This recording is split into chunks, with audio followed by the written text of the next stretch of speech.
Rahmatullah. Bismillah ar-Rahman ar-Rahim. Salatu wassalam ala nabiyyina Muhammad wa ala alihi wa ashabihi ajma'in. Inshallah, the junior high program will start immediately after the khatira upstairs. We ask the youth that they don't go upstairs and make noise until the program starts. And as you make your way up, please do it quietly so we don't distract anyone else. Throughout the Quran, Allah subhanahu wa ta'ala criticizes those who commit shirk, meaning they worship other than Allah subhanahu wa ta'ala, or they depict Allah subhanahu wa ta'ala in a manner that's anything less than perfect. And take for one example, in the end of Surah Al-Ma'idah, when Allah subhanahu wa ta'ala quotes Isa alayhi salam saying the following, إِنَّهُ مَن يُشْرِكْ بِاللَّهِ فَقَدْ حَرَّمَ اللَّهُ عَلَيْهِ الْجَنَّةِ وَمَأْوَاهُ النَّارِ. Whoever associates a partner with Allah subhanahu wa ta'ala, this is Isa alayhi salam telling his people, anyone who worships other than Allah subhanahu wa ta'ala, then paradise is forbidden upon them, and their abode is hellfire. This is very harsh. What greater punishment is there than to be forbidden? Look at the wording, forbidden from paradise. Yet throughout the Quran, Allah subhanahu wa ta'ala makes it very clear to us, whatever we do or whatever we don't do does not affect Allah subhanahu wa ta'ala in the least. As he tells us in a hadith, that if all of humanity, all of humans and all of jinn were together in one spot, and they were on the most pious heart, or they were on the most unpious heart, that would not affect Allah subhanahu wa ta'ala one bit. Then the question is, why does Allah subhanahu wa ta'ala throughout the Quran threaten those who commit shirk if it does not affect him in the least? What is the deal? My dear brothers and sisters, this point is very necessary because it's something that we have forgotten. When you look at us as human beings, when you look at the world around us, it is made in a way that you can observe it, you can study it, you can analyze it, and you can come to conclusions.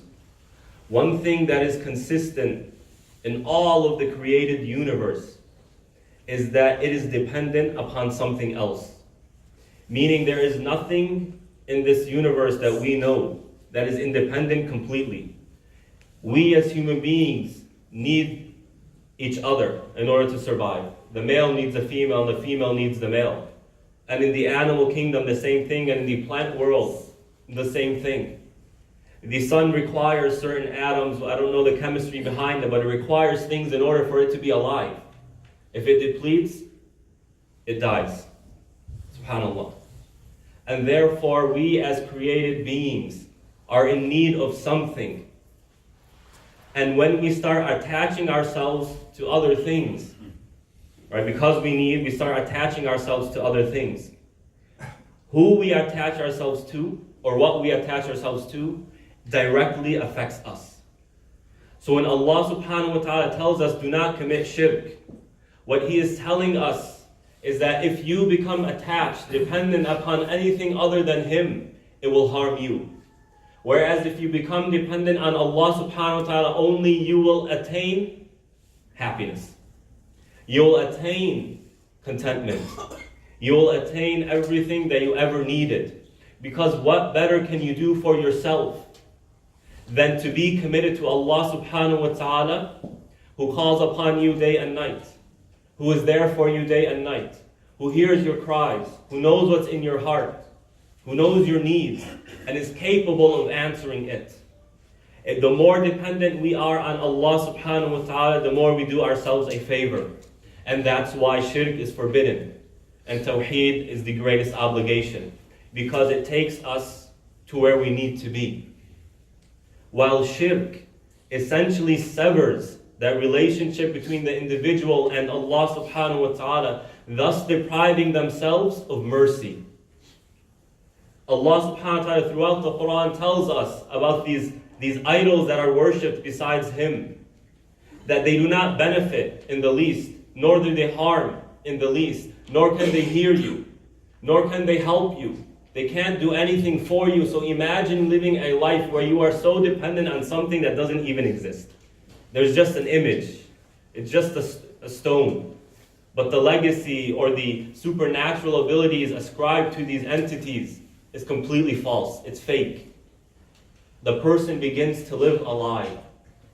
And a very simple example is like the movie where an individual believes that there's some conspiracy and someone took away their children.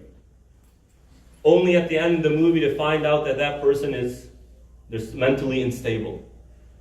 Their life became centered around something that doesn't even exist. Imagine the harm that did to that person. And shirk is precisely that. Shirk is about becoming dependent upon something that's not even there. You are calling out to something it's not even there. SubhanAllah. You become dependent, you put your hope on something that's not even there. So Allah subhanahu wa ta'ala makes it the greatest obligation to depend on Him. Because in that is our source of life. In that is our mercy. And therefore, we as individuals, as believers of Allah subhanahu wa ta'ala, as followers of the Quran, of our Prophet, our greatest responsibility to ourselves, to our families, and to mankind is to tell them about Allah subhanahu wa ta'ala. Because what greater blessing is there than to know that Allah subhanahu wa ta'ala, there is someone out there, a supernatural being, Allah subhanahu wa ta'ala above His throne. He is there for you, seeking your best interest, letting you know what's best for you. This is the epitome of mercy. This is happiness in this life and the next life. So we ask Allah subhanahu wa ta'ala to make us among the people of Tawheed, those who understand the concept and its importance, and those who thrive off the mercy that it has to offer. If the youth can please start making their way, the junior high students, we would like the high school students to continue to pray with us because this is subhanAllah, a very beautiful act of worship. So if the junior high students can please make their way upstairs, they will be with Brother Munir and Sister Hadid. Also tomorrow is the iftar, the community iftar dinner. Tickets are sold outside. Jazakumullah khair. Wa qumu ila salatikum yarhamukumullah.